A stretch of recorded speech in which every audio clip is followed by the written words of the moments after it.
عزیز طلباء، government post graduate college satellite town کے شعبہ اردو کی جانب سے پروفیسر شہباز علی آپ سے مخاطب ہے۔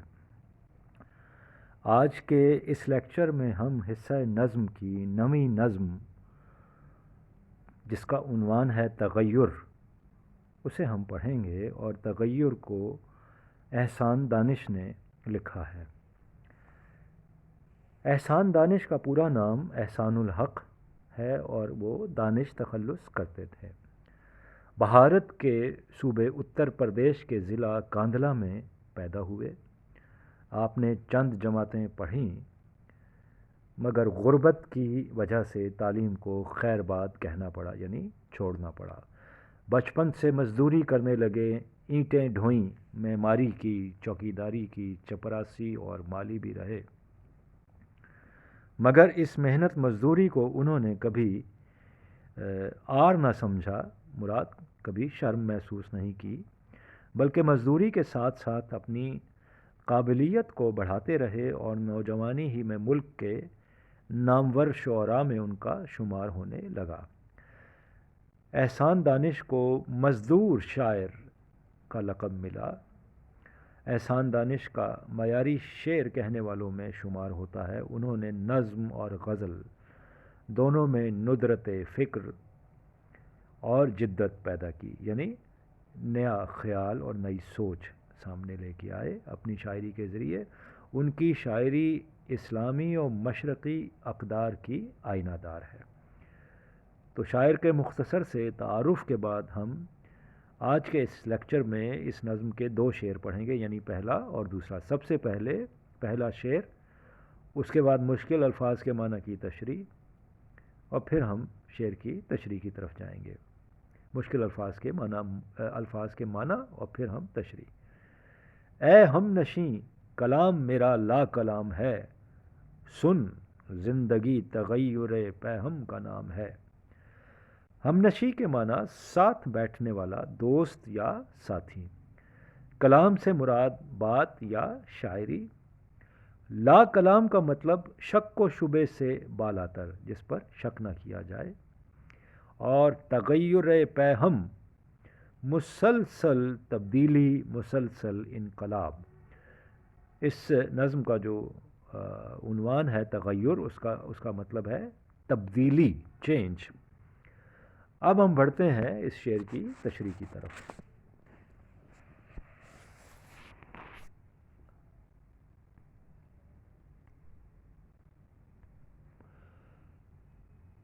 اس شعر میں احسان دانش اپنے دوست سے مخاطب ہو کر کہتے ہیں کہ اے میرے ہم نشیں، میری بات کو پوری توجہ اور دھیان سے سنو، کیونکہ میری بات میں کسی شک کی گنجائش نہیں اور نہ ہی اس پر کوئی اعتراض کر سکتا ہے۔ میری یہ بات قطعی اور اٹل ہے، اور زندگی مسلسل تبدیلی اور انقلاب کا نام ہے۔ کائنات کی ہر چیز میں لمحہ بلمحہ تبدیلیاں رونما ہو رہی ہیں، اور انہی تبدیلیوں کے دم قدم سے زندگی کا تسلسل جاری ہے۔ رات اور دن کا تبدیل ہونا، خاموشی کا آواز کا تعاقب کرنا، موسموں کا عدل بدل کر آنا، ایک مسلسل تبدیلی ہے جو کائنات میں وقوع پذیر ہو رہی ہے۔ زمین مسلسل حرکت میں ہے کیونکہ اسی میں اس کی بقا ہے۔ زمین اپنے محور پر 1000 میل فی گھنٹہ کی رفتار سے گھوم رہی ہے۔ گویا زمین بھی اپنے محور پر مسلسل تبدیلی کے عمل سے گزر رہی ہے۔ جنگل مالی کی محنت سے باغ میں تبدیل ہو جاتا ہے۔ صحرا جہاں برسوں تک خاک اڑتی رہتی ہے، جب فطرت مہربان ہوتی ہے تو آباد ہو جاتے ہیں، بستیوں، قصبوں اور شہروں کی شکل اختیار کر لیتے ہیں۔ انسان جس کی حیثیت کائنات میں مسلم ہے، یعنی مانی ہوئی یا تسلیم شدہ، کہ جس کی وجہ سے اللہ تعالیٰ نے یہ کائنات بنائی اور اسے اشرف المخلوقات کا درجہ حاصل ہے، اس کو بھی مسلسل تبدیلیوں کے عمل سے واسطہ پڑتا رہتا ہے۔ بچے کی پیدائش کے ساتھ ہی تبدیلی کا عمل شروع ہو جاتا ہے۔ ایک بچہ دنیا میں جب رونق افروز ہوتا ہے تو زندگی کے دیگر مراحل سے گزرتا ہے۔ پہلے معصوم بچہ ہوتا ہے، پھر بتدریج لڑکپن، نوجوانی، جوانی، ادھیڑ عمری اور پھر بڑھاپے کے مراحل طے کرتا ہوا وہ موت کی آغوش میں چلا جاتا ہے۔ اسی طرح بچپن سے لے کے بڑھاپے تک انسان کے خیالات، جذبات و احساسات، نظریات اور عقل و شعور میں تبدیلیاں رونما ہوتی رہتی ہیں۔ حقیقت یہ ہے کہ جب تک دنیا قائم ہے اس میں تبدیلی ہوتی رہے گی، اور یہی تبدیلی شاید زندگی کے قیام اور اس کے دوام کی، یعنی اس کے ہمیشہ رہنے کی ضمانت ہے۔ اسی تغیر کی بنا پر زندگی میں گہما گہمی اور رنگا رنگی ہے۔ اب ہم اس نظم کے دوسرے شعر کی طرف آتے ہیں۔ راتوں کو ہے سحر کی تجلی کا انتظار، ہر صدا فراق خاموشی میں بے قرار۔ سحر کا مطلب صبح، تجلی کے معنی روشنی، اور صدا کے معنی آواز، فراق خاموشی، خاموشی سے جدائی، اور بے قرار کے معنی بے چین یا مضطرب۔ زندگی میں مسلسل تبدیلی اور تغیر رونما ہوتا رہتا ہے۔ کائنات کی کوئی بھی چیز ایسی نہیں ہے کہ جس میں لمحہ بلمحہ تبدیلیاں رونما نہ ہو رہی ہوں۔ دراصل زندگی کی انہی تبدیلیوں میں کائنات کا سارا حسن پوشیدہ ہے۔ رات اور دن کا بدلنا، موسموں کا ایک دوسرے کا تعاقب کرنا گویا ایک مسلسل تبدیلی ہے جو جاری ہے۔ شاید یہی تبدیلی ہے جو زندگی کی بقا اور دوام کی ضمانت ہے۔ اسی تغیر کی بنا پر زندگی میں گہما گہمی اور رنگا رنگی ہے۔ اگر تبدیلی کا عمل رک جائے تو زندگی جمود کا شکار ہو کر موت کی آغوش میں چلی جائے گی۔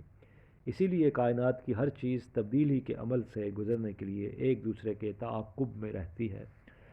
قرآن مجید میں اللہ تعالیٰ ارشاد فرماتے ہیں، ترجمہ: اور ہم زمانے کی یہ گردش لوگوں کے درمیان میں بدلتے رہتے ہیں۔ سورۃ آل عمران سے یہ آیت ہے۔ اس شعر کے پہلے مصرعے میں شاعر نے یہ دلیل پیش کی ہے کہ راتیں صبحوں کے نظاروں کی منتظر رہتی ہیں، چاہے یہ ٹھٹرتی سردیوں کی طویل راتیں ہوں یا گرمیوں کی گھٹن اور حبس زدہ راتیں ہوں، سیاہ تاریکی میں ڈوبی ہوئی راتیں ہوں یا چاند کی روشنی سے معمور راتیں، فراق کی کربناک راتیں ہوں یا وصل کی انتہائی پرمسرت راتیں ہوں، بہر طور تغیر کے عمل سے گزرنا لازم ہوتا ہے۔ ان تبدیلیوں میں ہی راتوں کا حسن اور کشش کا راز پوشیدہ ہے۔ اس شعر کے دوسرے مصرعے میں شاعر نے اپنے نظریۂ انقلاب کی تائید میں ایک اور دلیل پیش کی ہے۔ کہتے ہیں کہ جس طرح رات صبح کے جلووں کا شدت سے انتظار کرتی ہے اور صبح کے تعاقب میں مضطرب رہتی ہے، اسی طرح آواز بھی خاموشی کی جدائی میں بے قرار رہتی ہے۔ آواز میں اضطراب اور بے چینی خاموشی کے جدا ہونے کی وجہ سے ہے۔ وہ مضطرب ہے، یعنی بے قرار ہے کہ کب اس کا ملاپ سکوت اور خاموشی سے ہوتا ہے۔ گویا آواز بھی تبدیلی اور تغیر کی متمنی اور خواہش مند ہے۔ دراصل مظاہر فطرت کی سرشت، یعنی فطرت میں بھی تغیر اور تبدیلی کی خواہش موجود ہوتی ہے۔ اسی تغیر کی وجہ سے مظاہر فطرت کی دلکشی اور حسن میں دوام ہے۔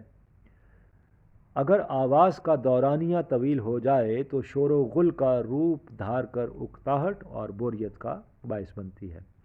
اسی طرح خاموشی اور سناٹے کی طوالت سے بھی طبیعت پر بوجھ محسوس ہوتا ہے۔ تو ان دو اشعار کے ساتھ ہی آج کا یہ لیکچر ختم ہوتا ہے۔